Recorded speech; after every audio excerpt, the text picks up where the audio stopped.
महाभारत के युद्ध में बारबरीक नाम के धनुर्धर ने बड़ी अहम भूमिका निभाई थी। बारबरीक की गिनती दुनिया के श्रेष्ठ धनुर्धरों में की जाती है। विशेष बात यह है कि बारबरीक युद्ध न लड़कर पांडवों की जीत की वजह बने। बारबरीक भीम के पुत्र घटोत्कच के पुत्र थे। बारबरीक को आरंभ से ही धनुष विद्या का ज्ञान था। बारबरीक को भगवान शिव ने वरदान दिया था कि वह अपने 3 बाणों से तीनों लोक जीत सकते हैं। भगवान शिव ने उन्हें वरदान के साथ 3 अमोघ बाण भी दिए। जब महाभारत का युद्ध का आरंभ हुआ तो भगवान कृष्ण इस बात को जानते थे। महाभारत के युद्ध को लेकर भगवान श्री कृष्ण को यह भय सताने लगा कि अगर बारबरीक युद्ध में शामिल हुए और कौरवों की तरफ से यदि युद्ध किया तो पांडवों की हार सुनिश्चित है। बारबरीक को हारे का सहारा कहा जाता है। भगवान की चिंता थी कि बारबरीक हारने वाले सेना का साथ देंगे और कौरवों की युद्ध में हार हो रही थी। इसलिए भगवान श्री कृष्ण ने बारबरीक को युद्ध से दूर रखने की युक्ति निकाली। भेष बदलकर भगवान श्री कृष्ण अर्जुन के साथ बारबरीक से मिलने पहुंचे। बारबरीक युद्ध के लिए निकलने ही वाले थे।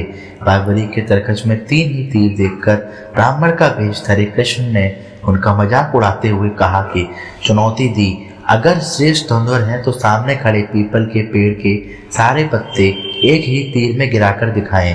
बारबरीक भगवान की बातों में आ गए और तीर चला दिया, जिससे कुछ क्षणों में सभी पत्ते गिराकर तीर से कृष्ण के पैरों के पास जाकर लगाने लगा।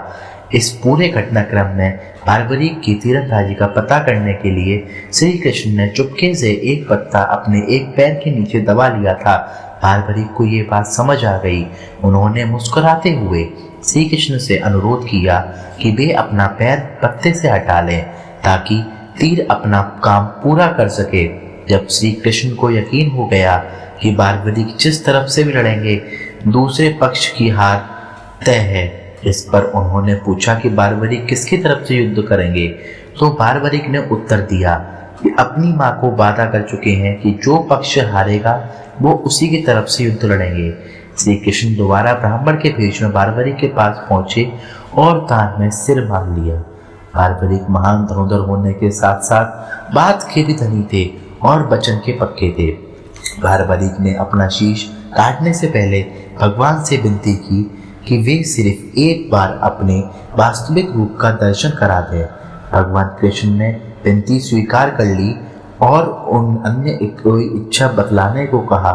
तब बारबरीक बोले कि वो कटे सिर के साथ ही पूरा युद्ध देखने की इच्छा रखते हैं।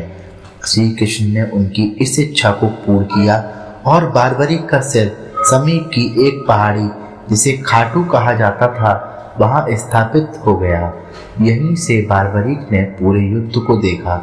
इसके बाद श्री कृष्ण जी ने बारबरीक को एक वरदान दिया कि कलयुग में लोग उन्हें कृष्ण के अवतार की तरह पूजेंगे।